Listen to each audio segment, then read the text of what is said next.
Hi. I just accidentally zoomed in way too close to my face. I didn't even want to see that. Hello. Welcome to a vlog, of which the length I have no idea what it will be. I've gotten to the point where I'll film vlogs specifically for like a certain time period and then I'll never edit them or upload them. So I'm just not going to say the time or the day or the month, so I won't feel like shit in like 3 months when I'm finally getting around to it, editing it, that is, if that happens. Big if. And if like you guys take context clues and figure it out, then great, good for you. I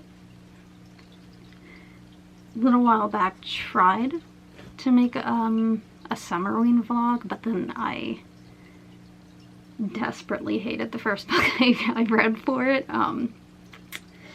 So that went down the hill. So I kind of ended up in the middle of a bunch of books after that. Well, not a bunch, but multiple books after that. And I finished the last one that I was reading, which was Tomie by Junji Ito. I'm not gonna lie, it's not my favorite. I gave it 3 stars. I think Junji Ito has some fantastic art and like great. If you're into grotesque stuff, like if that's your kind of horror, then go for it. That's not my kind of horror. I like appreciate his talent and you know how detailed and grotesque and disgusting he can make art, but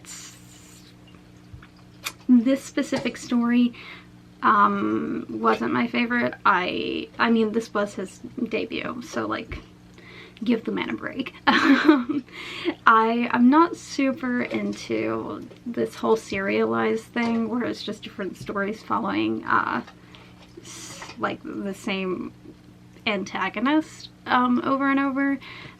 So yeah, it was interesting.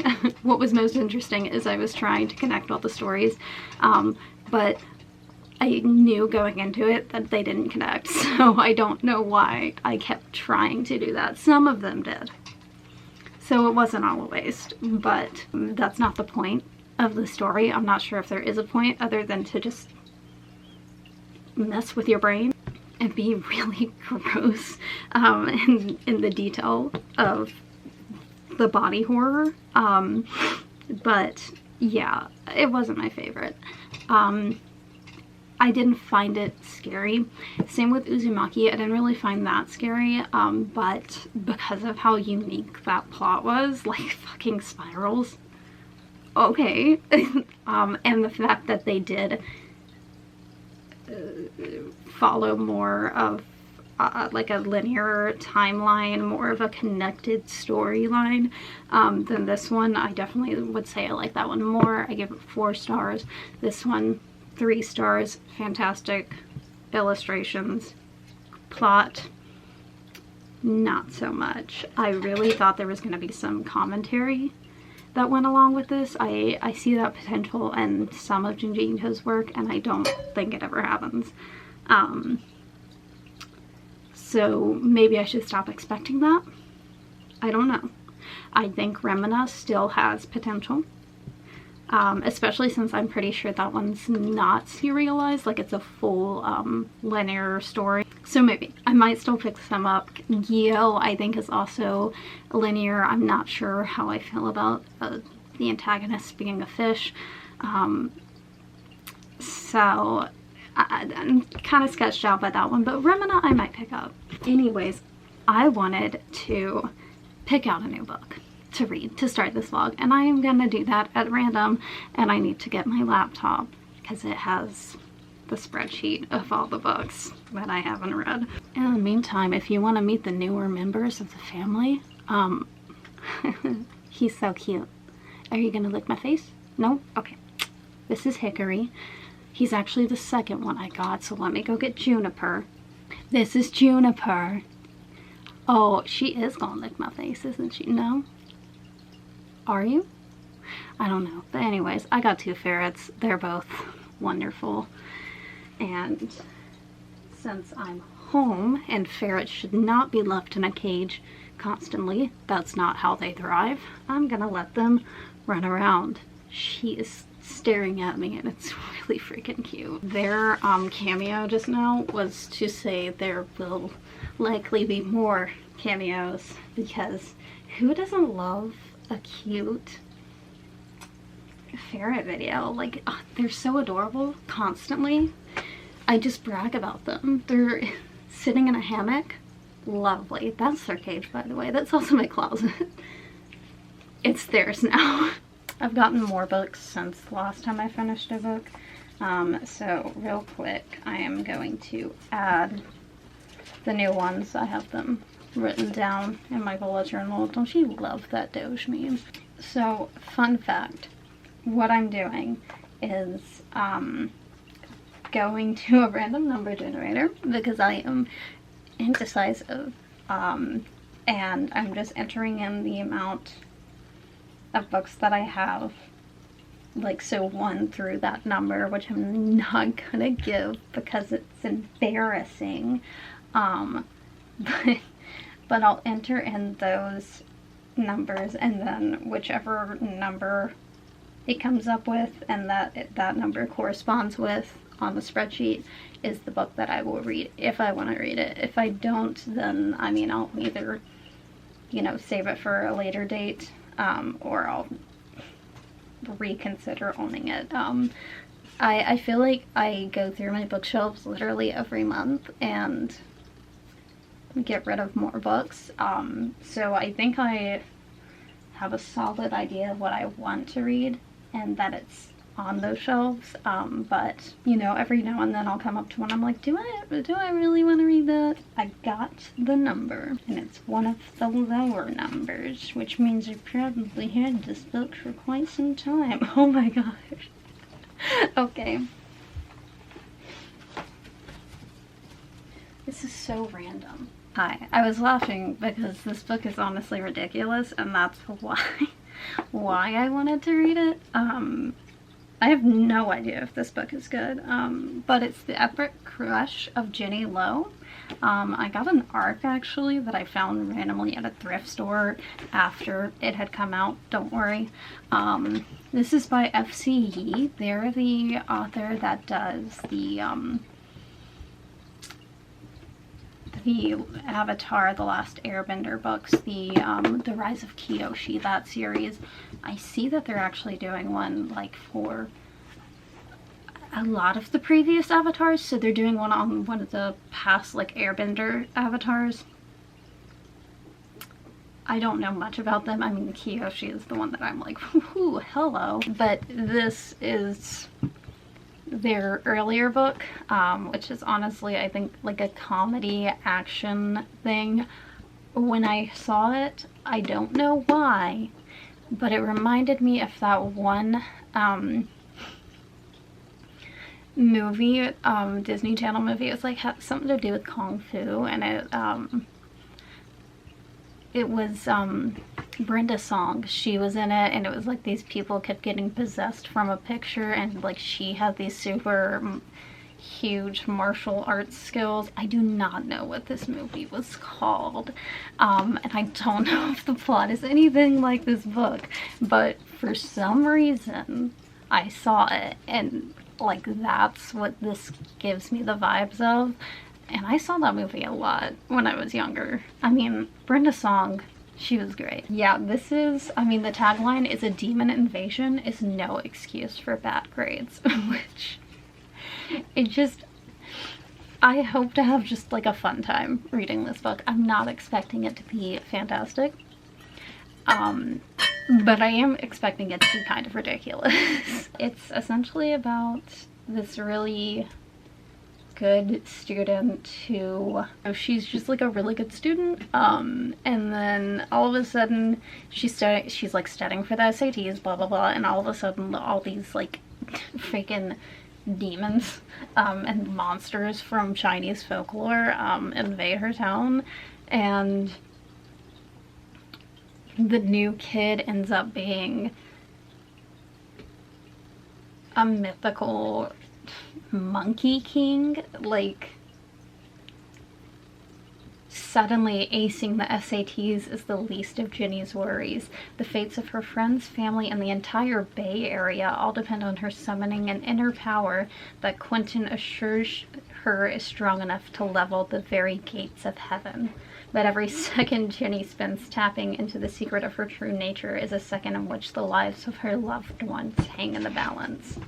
I don't know about a monkey king. I assume he's a god or some sort of mythical deity. So I hope it's a fun time. It's pretty short. But yeah, this is my next read. I think it's just gonna be a fun time, hopefully. I mean, that's really all I want from it. So this will be the book. I will not be starting it tonight because I am going to eat dinner and watch some true crime, and then I'm gonna pass the freak out. But regardless, this is the book.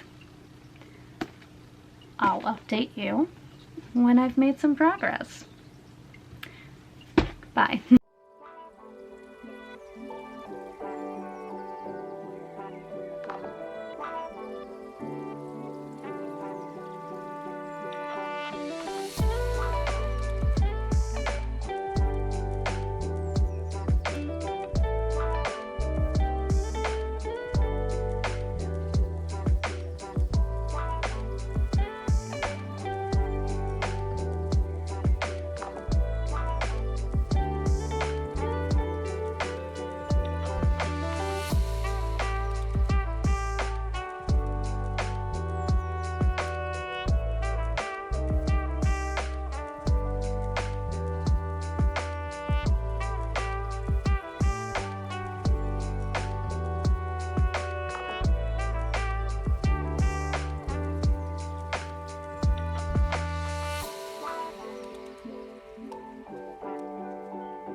Hello.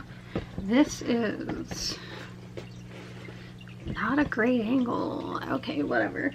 So, it is, I don't know, a few days after I updated last. I have some vacation time off of work.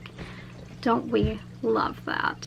So as vacation time, I'm not actually going on vacation because I have animals, and disabled animals at that, so like I'm not going on vacation.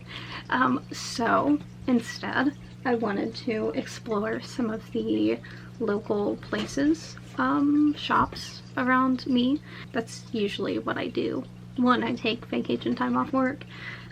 So you saw some clips from that, and I want to show what I ended up getting. Okay, first off, I would like to address that I've been reading this. I am 156 pages in, so about halfway through. I don't have much to say. It's fun. It reads younger. The main character has some opinions that I don't think are great. I mean, mostly she's fine. She views poor people, and people who are content with a simpler life and not being wealthy. She views those poorly, of those people. She kind of doesn't want to be like that. She portrays that, or she sees that as like being a failure, specifically because her father is one of those people. And I think that like that might introduce a character arc or like a learning thing for her, where she kind of views him this way now, but she really addresses how, like, I hit myself, she really addresses how he is content and happier in that life than he ever was when he was in more like a stable financial position, wealthy, or sort of job. So she addresses that, but she still looks down on him because she considers him a failure for working like a blue-collar job. So yeah, I don't love that. I do think that that's like thrown in there as an opportunity for growth, but other than that, I mean, it's fun. It's fun. It's got like kind of a dumb sense of humor, which is what I expected, because I mean, like, one of the main characters is a monkey pretty much. So yeah, I mean, there's nothing necessarily wrong with it. It's just like a quick fun time, exactly what I expected it to be. So that's all I really have to say about this. But as far as my little haul goes, I did go to an independent bookstore. I looked around their used section, didn't see anything, and then I went specifically for a newer book, Hell Followed With Us. I believe that's what it's called. I wanted to pick that up, but they didn't have it. So instead I picked up The Stationery Shop by Marjan Kamali. This is about a stationery shop in Iran and a woman who went to work there and who fell in love with a man there, and kind of their story and their lives in Iran during political upheaval, and then as well as like 60 years later, they got separated during this political upheaval. She's moved on with her life, but as a twist of fate, she runs into this man that she had fallen in love with and been separated from, and she's questioning like why he left and why he never went to find her. I think it all pretty much does revolve around the stationery shop. Like, that just might be a common point of like meeting, place of meeting for them. I don't know if they go back to it in this current timeline, because you know, 60 years later she's living in the United States, I believe in New England. So yeah, I don't know much beyond that. It is a literary fiction. I've heard nothing but good things, and I've seen a lot of people cry. So that's what this is. I don't know when I'll read it, but this cover is really nice. I really love the flowers on it. And I guess I'll read this when I want to cry, or I'll just read it when I randomly choose it off my TBR like every other time. And then, as you saw, I went to a cat cafe. It's called The Crooked Tail.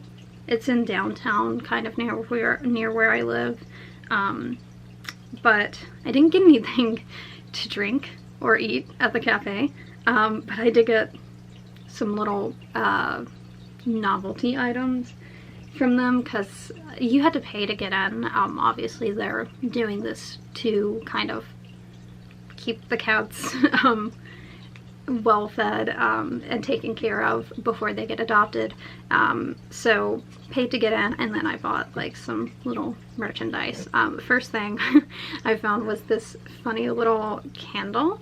It's a vanilla latte vegan soy wax candle that they had, and it looks like a can of cat food. It probably was made out of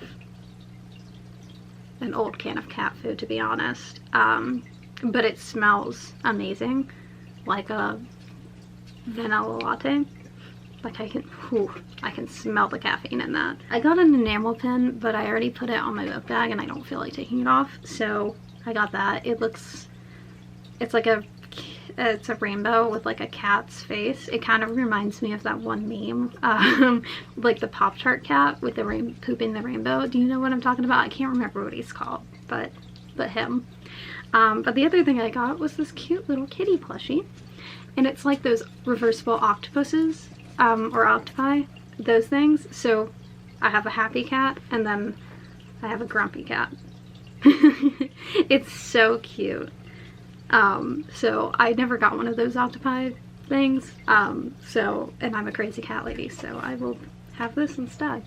And that's all I did. I walked into a few other places, didn't get anything. I got some cake. I didn't film that though, and I ate it, so, so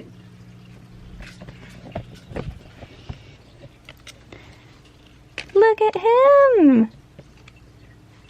Who's being a cute little boy? Oh, there he went. Okay. He was playing with the cat tree. It was really cute. But yeah, those are all the things that I've got. I am going to be reorganizing the bookshelves now because it's the beginning of a new month. I won't tell you which one. So I usually do that at the beginning of the month each month. So I'm gonna go ahead and do that. And hopefully I will still have some space on my bookshelves afterwards, because right now they're overflowing. So hopefully I can find some to take off. Well, actually, done. I already have 2 to take off. Tommy, like I said, only 3 stars. I don't think I talked about Black Sun. I think I gave this 3.5 stars, but it's... Admittedly, this isn't very memorable for me. I think the world was very interesting, and the storyline, like, it had potential. I just didn't connect with any of the characters. I feel like they have room to grow, but with how their stories all ended in this, and with there only being the next book left, I don't know if she can pull off like what I would want from it. So I think I'm still gonna pick up the next book just to read it, but like I don't think I want to own it. But anyways, yeah, those 2 books. I can get rid of 2 books. Hopefully I'll find some more. But for right now, that is all I have to talk about. I'm going to organize my bookshelves and probably journal. But if anything else occurs or I read more, I will update you. Bye.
Hi.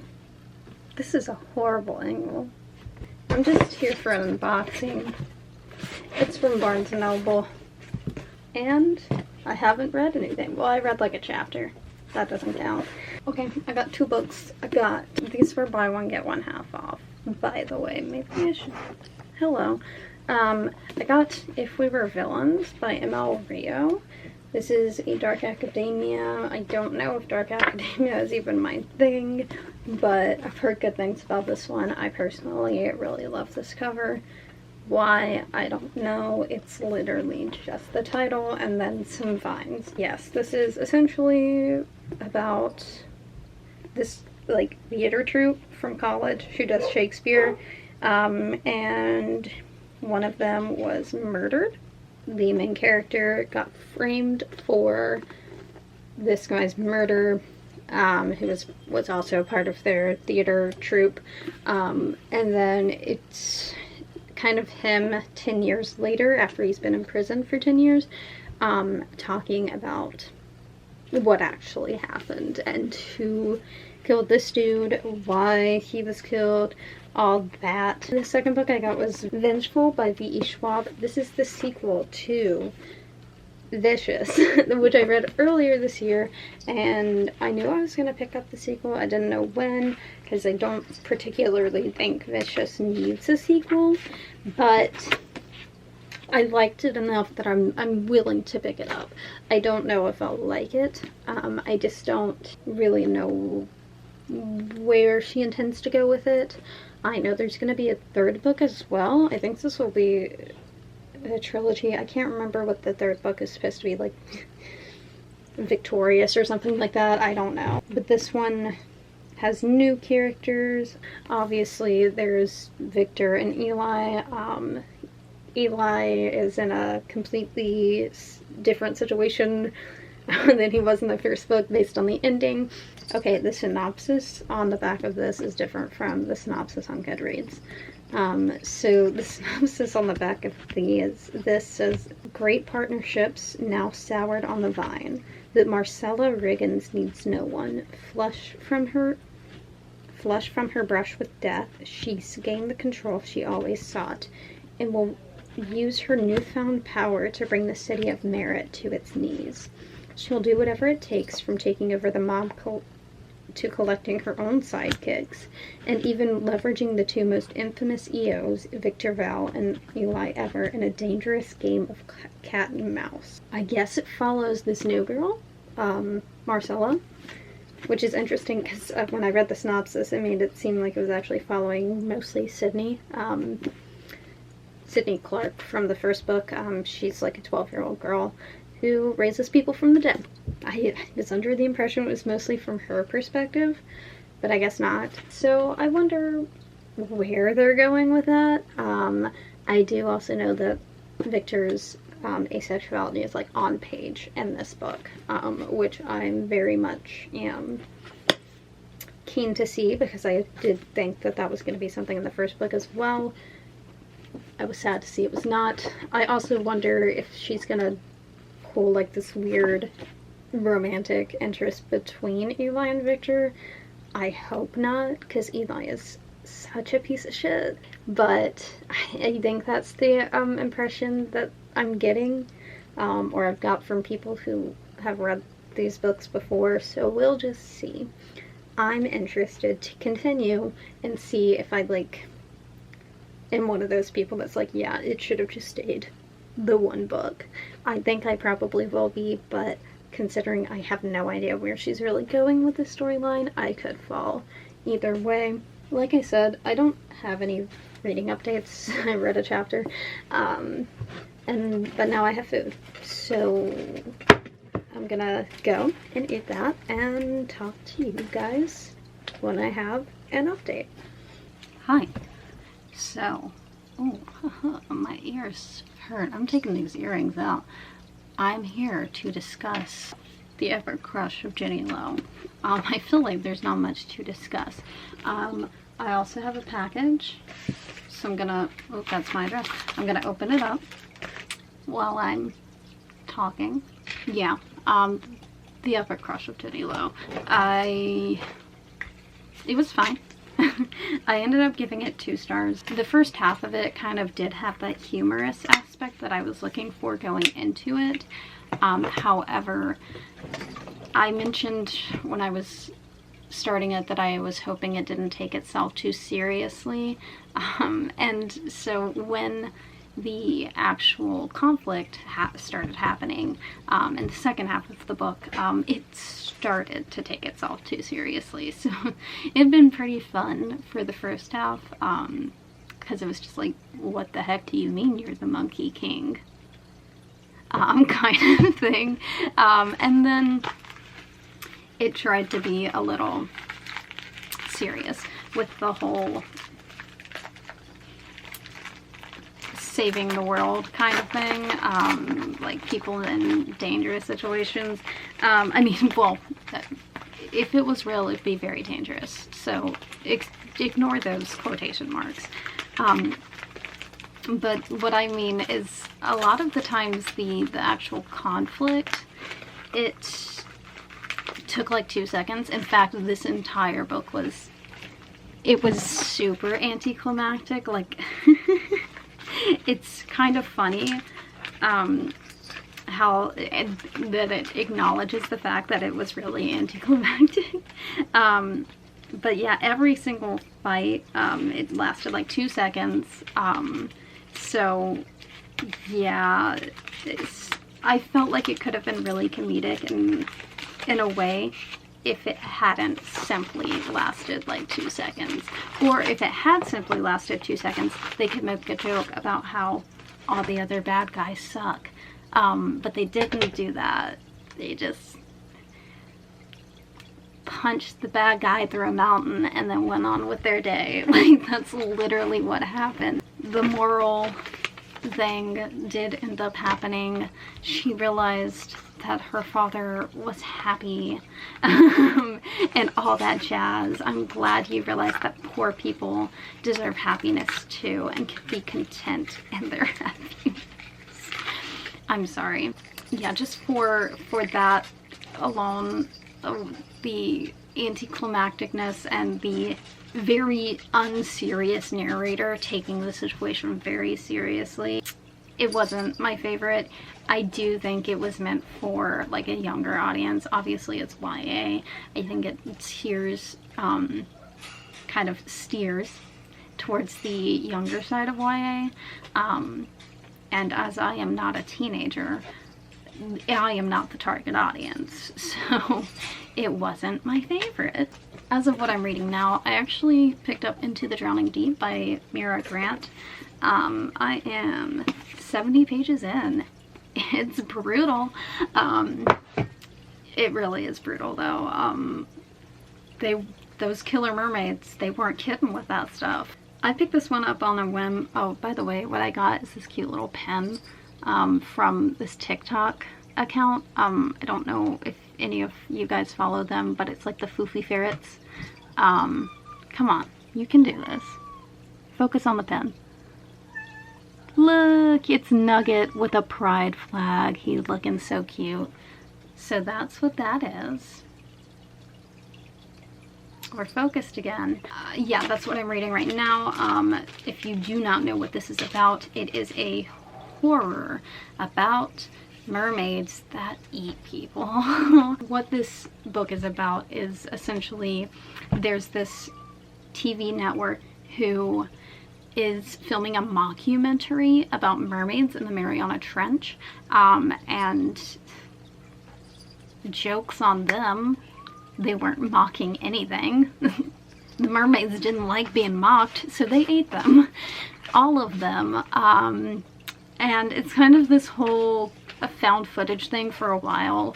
The footage does show up. They never find any bodies. They find the ship. They recover this footage. The footage is publicized, and pretty much everyone thinks it's a hoax, except it's not. And all the people actually associated with it know that. But they want to prove that, and they want, there are various people who have different reasons for wanting to go back to the Mariana Trench, but it's this book mostly takes place 7 years after this, where a group is being assembled to go back, supposedly more equipped than they had been before. However, this is a horror, and that's blood on the cover. So I'm gonna go out on a limb and say they're not that equipped, especially considering one of these guys is already talking about flaws in the safety mechanisms. So yeah, 7 years later, one of the, I think the main person we're following is Tori, whose sister Anne had actually been a part of the original crew. And she's done her independent research as a marine biologist, but she's going not only because of being a marine biologist, but also to discover the truth about what happened to her sister, as well as various other people. There's a professor who's pretty much dedicated her entire life to proving that mermaids exist, and that, I mean, she pretty much predicted this is exactly how they would be, and she was right, and the people paid for not having listened to her. There are other people that we haven't met yet. This is also Mira Grant. She's also Seanan McGuire, who wrote the Wayward Children's series. I've read the first books, very much like them.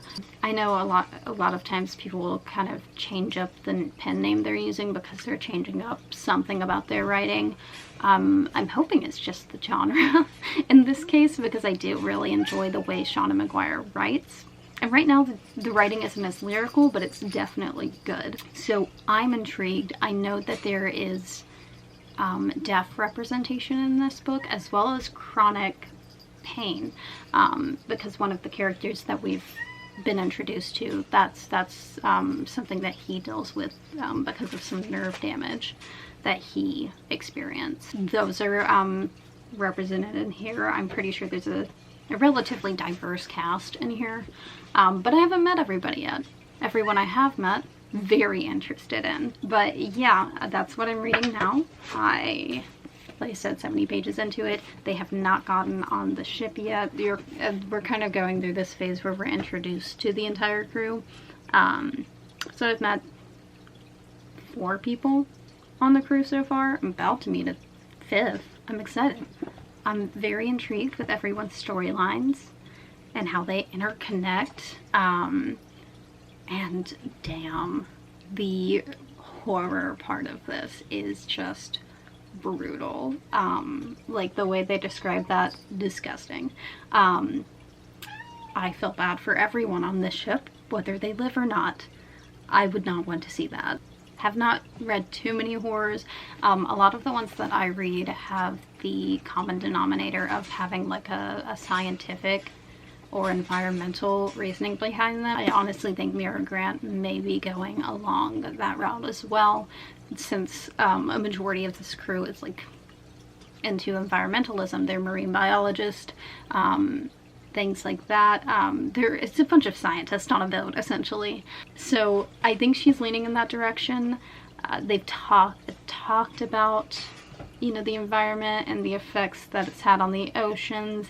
So I could see it going in that direction. I'm interested to see how I like it. It's my first like horror, because I feel like this is more of a, I wouldn't say slasher, because the way that this was played out in the earlier scenes from like the previous expedition, it wasn't really a slasher. Like, people got picked off, they just all died at once. It was pretty quick. So I don't know, but I'm interested and a little scared because I already don't like the ocean. So anyways, yeah, that's it for this update. I will probably update when I'm about halfway through. That's when I'll have more thoughts. So yes, I will talk to you when that occurs. Bye.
So I believe it's time for an update. If you hear water, it's the fish tank. Speaking of fish, Into the Drowning Deep by Mira Grant, aka Sean McGuire, aka someone whose heart he ripped my heart out before. So why wouldn't they do it again? I'm on that far through. So I said I was gonna update it halfway.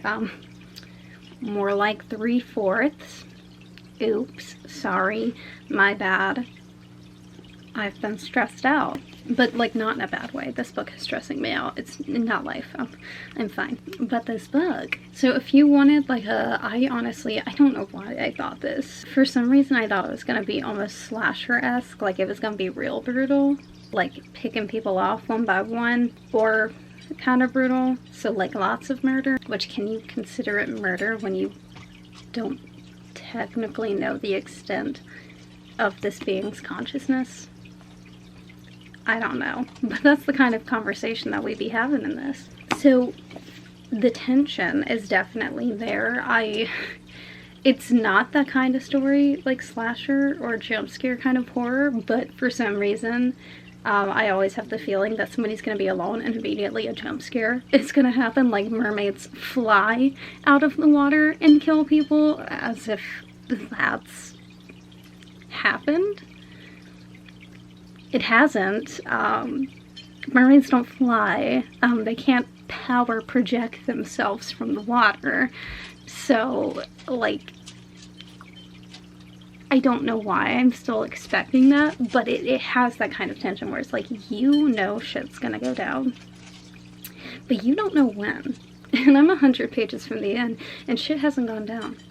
And that's why I'm stressed, because, look, the people who have died, I'm upset about, because I liked both of them. And I think that's kind of the point. And there's some assholes in this book. I'm like, look, if you're gonna kill somebody off, please let it be them. And so far, it hasn't been them. But, I mean, as far as this book goes right now, it's gonna be one of two things. One, all hell's gonna break loose in the next 100 pages. Or two, it's not gonna be as bad as I thought. But considering multiple people have died and they haven't even made like a foot away, haven't even taken a single step to get out of the Mariana Trench or away from it, implies that like all hell's gonna break loose. And I'm not ready. So there's that. This book is very interesting. I'm not a scientist, but there's a lot of conversation of what is an intelligent being. So we as humans, we obviously consider ourselves to be intelligent, but what's to say most animals aren't? We know dolphins, crows, those creatures, they're all extremely intelligent. So there's that conversation of, you know, there's this other species that exists that we're aware of now. Do we treat them as equals? Do we try and make contact with them and talk out the differences? Or do we do what humanity does and when faced with a threat, eradicate it? And if that's what we're doing, but it seems that the mermaids have only slaughtered us, isn't that exactly what they're doing too? Meaning that they have humanity. So I find it very interesting. It's just kind of something to ponder. I don't know if we're ever really seeking the bigger answer or the kind of ethical implications of such a thing, but it is interesting to ponder. And these ideas, these concepts, these questions, they constantly pop up throughout the story. And I love Mira Grant, Shauna McGuire. I love their writing so much. It's, how can you write a book about mermaids like murdering people, like literally eating people's faces, and make it like good lyrical writing? I wouldn't say it's as lyrical as, say, the Wayward Children, that series, because obviously the setting, but it's still, I love the way that their writing flows. I always have. The inner monologues of each character, whether I despise them, because some I do,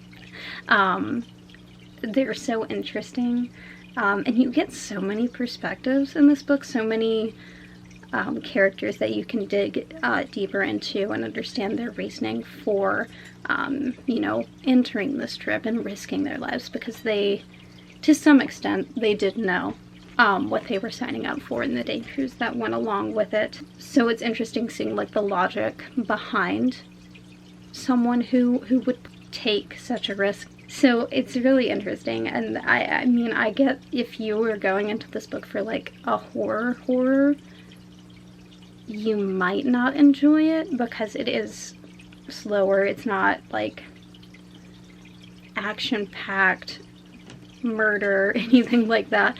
That's not what I wanted. That is what I kind of expected. I don't know. Again, I don't know why. Because I would not have nearly gotten nearly as much out of the book, or been as like intrigued by the characters and their dynamics with each other as I am if that was what the story was.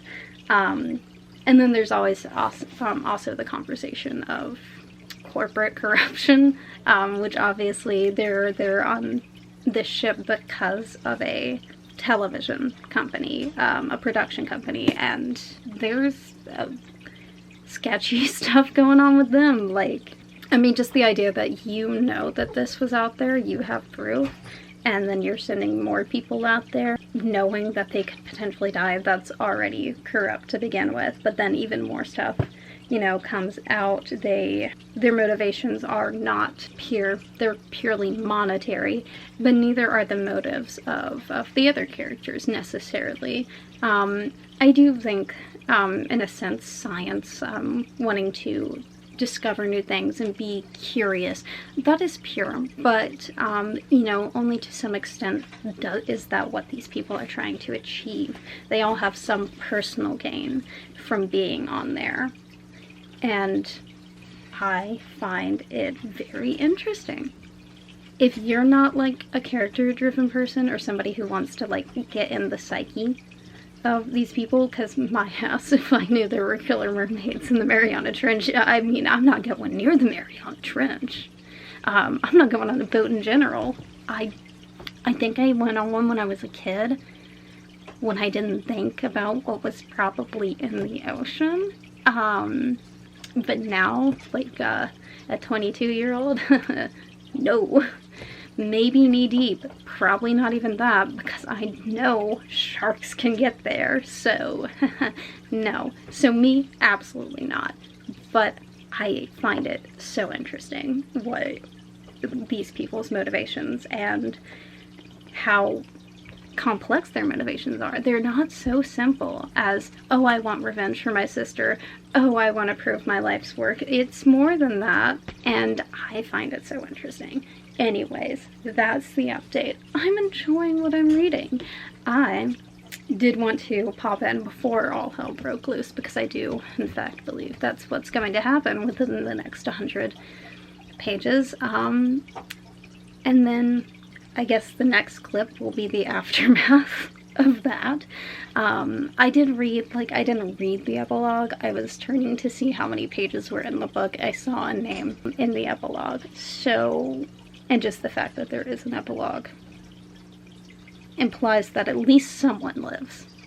And the name that I saw is someone I like, so I'm glad that they potentially lived. I didn't read the sentence. I could very well be talking about their funeral right now. Like, I don't know that they lived, but I'm hoping they did. I hope they did, and I'm not ready for this next 100 pages, but like, you know, we'll see. You'll see. That's my update. Hopefully, I won't be completely distraught in the next clip, or maybe I will be. You'll just have to see. Bye.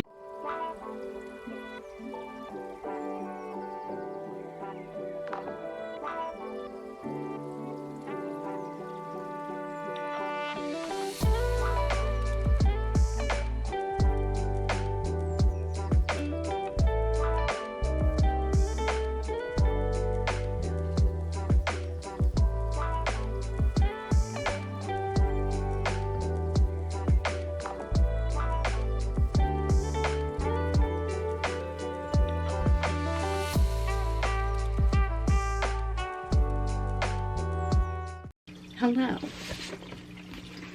Welcome to my ending thoughts. I don't even know if it's that. I think I've already explained everything that I felt about the majority of this book, because, you know, where we left off, it was 100 pages left, and, you know, shit was about to go down. Well, you know, shit went down.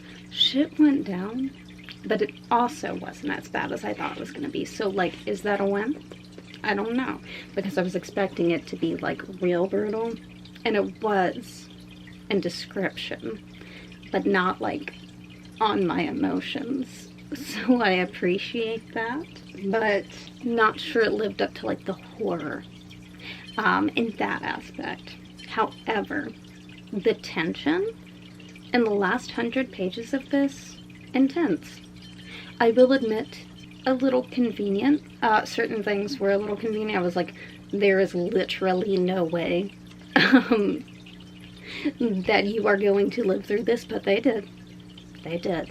They did. And then there was like one little plot twist. It was just like a specific thing with these sirens that we find out at the very end. I'm like, okay, look, it was crazy enough already. You didn't need to go there, and especially since she didn't do anything with it, it was kind of like, nah.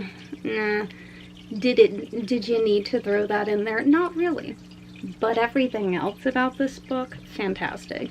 It elicited many emotions for me, mostly stress and anxiety and fear that it was going to be much worse than it was, because I guess I'm just prepared for the worst, because my brain was coming up with all kinds of scenarios. Luckily, they didn't happen, because in those scenarios, like, RIP to literally everyone on this boat. But yeah, overall, I think I'm gonna give this book 4.5 stars. I think is good. It can't be a full 5 stars because I do have issues with it. I also don't consider it like a favorite, but it did elicit just such strong emotions from me. I did enjoy reading about all the characters. I feel like you didn't get there were quite a few characters to get attached to. You didn't get attached to all of them the way that I think maybe she wanted you to. But like I said, with me, I love knowing why people do the things they do. And so just, you know, the inner monologue explaining, you know, how they ended up where they were. Very interesting to me. And I definitely enjoyed that. The science is cool too. I know nothing about science. This is also what I appreciate. Another thing I appreciate about this book is there's a lot of disability rep in here. Obviously we have the deaf characters. There are 2 women on the boat who are deaf. We have, I think technically, multiple characters with chronic pain, yet you hear mostly about one of them, Mr. Blackwell. He has chronic pain due to nerve damage. And then Olivia has autism. She's one of the main characters in this, and she has, you know, severe social anxiety and autism.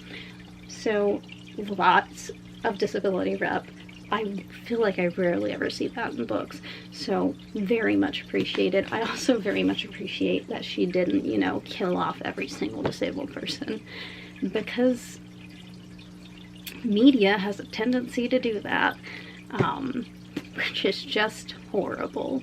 So Shauna Maguire, Mira Grant, thank you for not succumbing to that stereotype, I guess. Not that I would expect that of this author, but it is something that I appreciated seeing, especially in this sort of setting where, like I said, there is this weird, dumb tendency to present those characters as weak.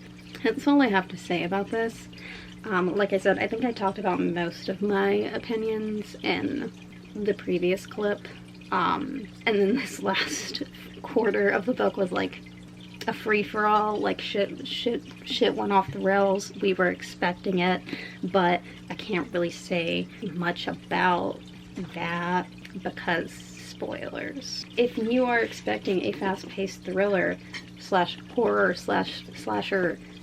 No, do not come to this book for that, because a good 3/4 of the book is lead up. Yes, a few things do happen. Yes, you get this kind of underlying sense of, oh, shit's gonna go down, like I had. But if you want like a fast paced kind of thing, this isn't gonna be it. It is mostly the characters. It does take place for a very short period of time, with these characters confined to one place for, you know, their various reasons. So if you're expecting like a horror, maybe go somewhere else. But if you like character driven books and being stressed out, then I highly suggest.